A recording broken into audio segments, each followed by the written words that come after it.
हलाला है क्या?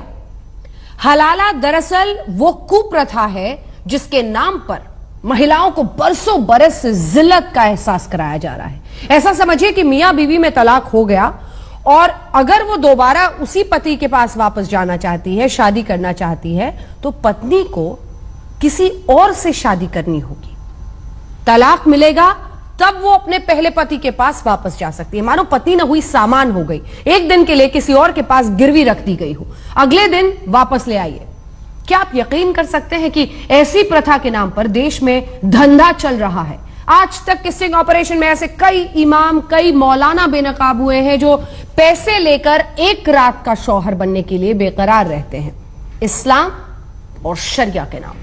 इनोवेशन लफ्ज जुड़ जाता है, वो अपने आप ही कुरान से परे हो जाता है। जो मेरे साथ खड़े हुए खान साहब और तमाम ऐसे जो मैं कहूंगी झूठे काजी, सच्चे काजी ऐसे नहीं करेंगे, जो झूठे काजी होते हैं, इन्होंने महिलाओं को दबा रखा है। आज मेंटेनेंस की बात करते हैं इन्होंने, एक सेकंड भाईजान, अल्फाज छोड़ो, यहाँ महिलाओं का रेप हो रहा है हलाला के नाम पे, तुम्हें अल्फाज की पड़ी हुई है, जिंदगियों की हमेशा गलत रहेगा। क़यामत इस्लाम ने गलत बताया, इस्लाम ने उसको हलाला शब्द कोई भी लड़की की गलती है। अरे बात तो सुनो, पकड़ के रेप कर देता है, कहते उसकी गलती है। भाई साहब का सवाल था कि जरूरी क्यों है कि अगर एक औरत अपने शोहर के साथ तलाक हो जाता है तो उसे दूसरे से, थर्ड पार्टी से शादी करना जरूरी क्यों है पहले शोहर से वापस करने के लिए? ये सवाल है।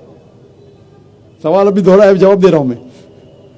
ये लोगों को गलतफहमी है कि अगर मियां बीवी का तलाक होता है और अगर वो फिर से शादी करना चाहते हैं, ये गलतफहमी है लोगों की कि उसको तीसरे से शादी करना फर्ज है। कुरान में साफ तौर पे लिखा हुआ है, सूरह बकरा में सूरा नंबर 2 आयत नंबर 228 से लेके 242 तक तलाक का पूरा डिटेल दिया गया, किस तरीके से तलाक दिया जाता है।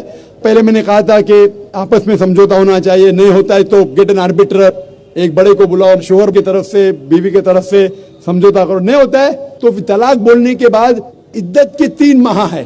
कुरान में लिखा सूरह बकरा सूरा नंबर 2 आयत नंबर 228 के 3 माह, 3 महीने, 3 menstrual cycle is the period of waiting इद्दत। 3 महीने के बाद the divorce is completed। लेकिन 3 महीने के दरमियान अगर मियां बीवी वापस में रुजू होना चाहते तो हो सकते, तलाक नहीं होता है। लेकिन अगर 3 महीने तक रुजू नहीं होते और अलग हो जाते और 1 साल बाद उन्हें ख्याल आता है अरे हमने गलत किया, हम फिर से शादी करना चाहते, तो कुरान की आयत है सूरह बकरा सूरा नंबर 2 आयत number 232, do not prevent the women from marrying the former husband. आप औरतों को अपने पुराने शोहर से शादी करने से मत रोकिए। तो वो औरत फिर से अपने पहले शोहर से शादी कर सकती है, लेकिन नया निकाह नया मेहर, न्यू मैरिज न्यू मेहर। No no no, what you are saying is a misconception. I come to it. लोग समझते हलाला की जरूरत है, हलाला जैसी कोई चीज कुरान में है नहीं, मैं उसके ऊपर आऊंगा। लेकिन फिर से शादी करने के बाद फिर से इन लोग जिंदगी बसर करते हैं, 3-4 साल बाद फिर से कुछ नाइत्तेफाकी होती है, फिर से तलाक। वही तरीके से समझौता करो, बड़े को लेके आओ, तलाक बोलो, 3 माह रुको, फिर जाओ, फिर से 2 साल बाद याद आता है नहीं वापिस से रहेंगे, फिर से शादी कर सकते, फिर निकाह, फिर मेहर, फिर से झगड़ा होता है। फिर तीसरी बार अगर तलाक होता है तो अल्लाह ताला फरमाते सूरह बकरा सूरा नंबर 2 आयत नंबर 230 में कहते कि तीसरी बार अगर तलाक देंगे तो फाइनल। इसके बाद आप फिर से मियां बीवी ने, जब तक आप थर्ड को नहीं मैरी करें। इसमें क्यों? ये शादी ब्याह गुड्डा गुड्डी का खेल थोड़ी है।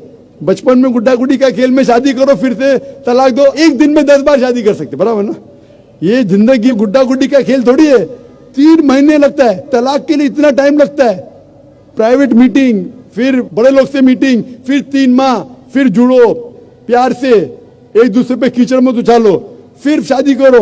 मैंने मेरी जिंदगी में किसको भी नहीं देखा जो सही तरीके से तीसरी बार तलाक हुआ, मैं देखा नहीं अभी तक। 1 बार हुआ देखा होगा, 2 बार, तीसरी बार तो देखा ही नहीं मैं। ये अगर आप गुड्डा गुड्डी का खेल करते तो फिर 1 बार आपने रिजेक्ट किया, 2 बार रिजेक्ट किया, 3rd बार फाइनल, फिर आप दूसरे से शादी करो। आप प्लान नहीं कर सकते, आप दूसरे से शादी करो और रो। और फिर पता लगा आपको, मैं पहले शोहर से नाराज थी, सिर्फ दिन में 6 घंटा देते थे, ये नया शोहर तो 2 घंटा देता है, तो पहला वाला अच्छा। नो, दाल आटे का भाव मालूम पड़ेगा। मेरी माँ मुझसे कहती थी मार्केट जाएंगे तो दाल आटे का भाव, दाल और आटे का भाव। आप समझे ना। तो हो सकता है क्या, मालूम पड़ा मैं मेरे शोहर से झगड़ा करती थी, वो बीवी कहेंगी, मालूम पड़ेगा नया शोहर तो पुराने वाले से बदतर है। आप समझ रहे ना। और फिर अगर नए वाले से डिवोर्स हुआ, सेम तरीका, आपस में समझौता, प्लानिंग नहीं। अगर प्लानिंग करेंगे कि एक रात तुम्हारे साथ सोऊंगा और फिर तलाक देना, ये हराम है। आप समझ रहे ना। ये कुछ लोग करते हैं, मैं जानता हूं मुस्लिम माशरे में, वो हराम करते। प्लानिंग करना, तुम्हारा शोहर बनूंगा, एक रात बाद तलाक दूंगा, फिर तुम शोहर शादी करना, ये हराम है। कुछ लोग करते हैं, गलत करते। कुरान में ऐसा नहीं।